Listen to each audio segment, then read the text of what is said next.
Hi hello నమస్తే welcome to PSR news. నేను మీ Pravalika.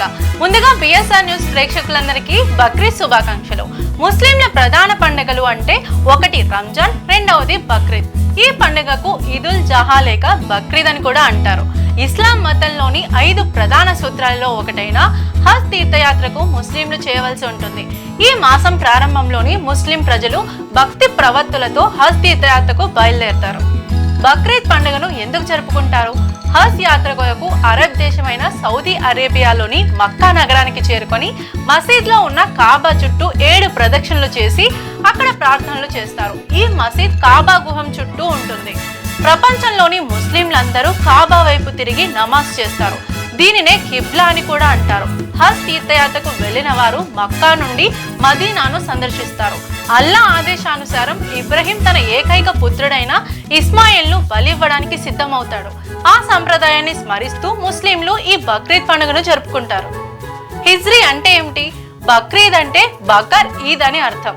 Bakr అంటే జంతువని, ఈద్ అంటే పండుగనే అర్థాలున్నాయి. జంతువును కుర్బానిచ్చే పండుగ కాబట్టి దీనిని ఈదుల్ కుర్బాన్ అని కూడా అంటారు. మహమ్మదీయులు సంవత్సరాన్ని హిజ్రీ అనే పేరుతో పిలుచుకుంటారు. హిజ్రీ అంటే వలసపోవడం అనే అర్థం. మహమ్మద్ ప్రవక్త మక్కా నుండి మదీనాకు వెళ్ళడాన్ని హిజ్రీగా పేర్కొంటారు. ప్రతి ముస్లిం తన జీవిత కాలంలో ఒక్కసారైనా హజ్ యాత్ర చేయాలనేది ఇస్లాం మత సూత్రాలలో ఇదొకటి. త్యాగ నిరోగతితో పాటు మనోవాంఛ, స్వార్థం, అసూయ, రాగద్వేషాలను కూడా విడిచిపెట్టి మానవతను వెదజల్లాలన్నదే బక్రీద్ పండుగలోని ప్రధాన పరమార్థం ఉంది. ఖురాన్ ఏం చెప్తోంది?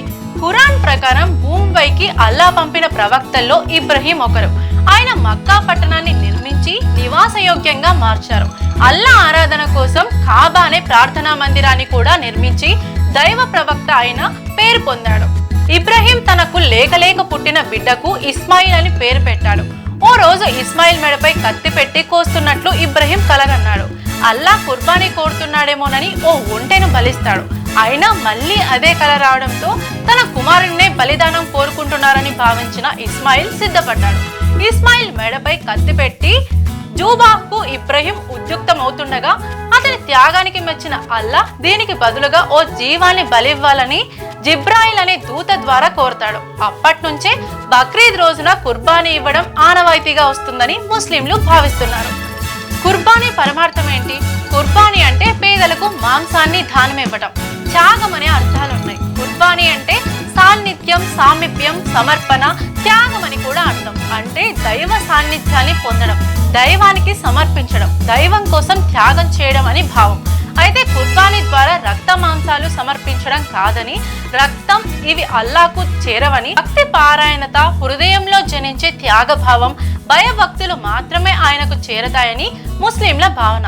అంతేకాదు ప్రాణ త్యాగానికైనా వెనకాడాలని, ఇదే కుర్బానీ పరమార్థమని ముస్లిం పెద్దలు కొందరు అంటారు. మాంసాన్ని 3 భాగాలుగా చేసి ఒక భాగం పేద ప్రజలకు, రెండో భాగం తమ బంధువులకు, మరో భాగం తన కుటుంబం కోసం వినియోగిస్తారు. ఈ పండుగకు నిరుపేద కుటుంబాలకు శక్తానుసారంగా దాన ధర్మాలు చేస్తూ కొంతమందికైనా ఆకలి తీర్చగలిగామని సంతృప్తి చెందుతారు. ధర్మం అంటే దాన గుణం ముడిపడి ఉన్నదే మానవ ధర్మం. మతం ఏదైనా మానవత్వం గొప్పది. చూసారు కదా, ఇదే బక్రీద్ యొక్క స్టోరీ. మరొక ఇంట్రెస్టింగ్ టాపిక్ తో మళ్ళీ మీ ముందుంటాను. అంతవరకు చూస్తూనే ఉండండి పిఎస్ఆర్ న్యూస్.